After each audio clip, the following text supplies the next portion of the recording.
कर्ज में डूबे हुए हैं, ब्याज दे देकर परेशान हो गए हैं। अब हमसे और ब्याज नहीं दिया जाता, इसीलिए मौत को गले लगाने जा रहे हैं। जहां से भी आत्महत्या करेंगे वहां से सेल्फी भेज देंगे। ये है सराफा कारोबारी सौरभ बब्बर और उनकी पत्नी मोना बब्बर के द्वारा लिखा गया सुसाइड नोट। आपको बता दूं कि कारोबारी पर कर्ज बढ़ता जा रहा था और इसी से परेशान होकर इन दोनों ने गंगा नदी में कूदकर अपनी जान दे दी। नमस्कार दोस्तों, भारत में कर्ज से परेशान होकर आत्महत्या करने वालों की संख्या लगातार बढ़ रही है। National agency national crime records bureau यानी कि एनसीआरबी के आंकड़ों के मुताबिक भारत में कर्ज बहुत जानलेवा बनता जा रहा है। एनसीआरबी का डेटा बताता है कि भारत में होने वाला 100 में से हर चौथा सुसाइड कर्ज या आर्थिक दिक्कतों के कारण होता है।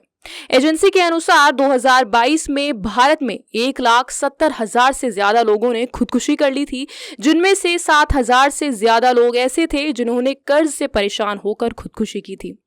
इस हिसाब से हर दिन ऑन एन एवरेज 19 लोग सुसाइड करते हैं। आपको बता दूं कि कारोबारी सौरभ और मोना सहारनपुर के रहने वाले थे। दोनों की शादी 18 साल पहले हुई थी और इनके 2 बच्चे हैं। बड़ी लड़की 12 साल की है और लड़का 7 साल का है।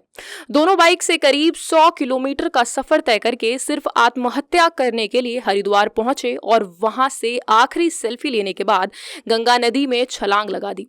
सौरभ के पास लोगों का काफी पैसा था और उन पर भारी कर्ज था। आत्महत्या करने से पहले दंपति अपने दोनों बच्चों को नाना नानी के घर छोड़कर गए थे। तब किसी ने अंदाजा भी नहीं लगाया होगा कि दोनों इतना बड़ा और गलत कदम उठा लेंगे। सौरभ का शव मिल गया है और सहारनपुर में उनका अंतिम संस्कार भी किया जा चुका है, लेकिन मोना के शव की तलाश अभी जारी है। साथ ही सूचना पाकर सहारनपुर के पूर्व सांसद और बीजेपी नेता राघव लखनपाल मौके पर पहुंचे और उनके परिजनों को सांत्वना दी। बीजेपी नेता ने एक्स पर लिखा, अत्यंत दुखद सूचना ने सबको झंझोर कर रख दिया है। मोहल्ला किशनपुरा के सौरभ ने अपनी पत्नी के साथ गंगा जी में कूदकर आत्महत्या कर ली है। सौरभ का अंतिम संस्कार उनके बेटे को करता देख सबकी आंखें नम हो गई हैं। प्रभु इन बच्चों को शक्ति दे। इसके अलावा कांग्रेस सांसद इमरान मसूद ने भी सौरभ के घर पहुंचकर शोक प्रकट किया। मसूद ने एक्स पर लिखा, सहारनपुर के ज्वेलर्स व्यापारी सौरभ बब्बर और उनकी पत्नी की आत्महत्या की खबर सुनकर मन बहुत दुखी है। यह एक दुर्भाग्यपूर्ण घटना है। जीवन में कठिनाई आती है, लेकिन आत्महत्या इसका समाधान नहीं है। हमें समस्याओं का सामना करने के लिए हिम्मत और साहस की जरूरत होती है। व्यापार में उतार चढ़ाव आते रहेंगे, लेकिन हमें हार नहीं माननी चाहिए। आत्महत्या के बजाय हमें समस्याओं का समाधान निकालने की कोशिश करनी चाहिए। हमें अपने परिवार, दोस्तों और समाज से मदद लेनी चाहिए।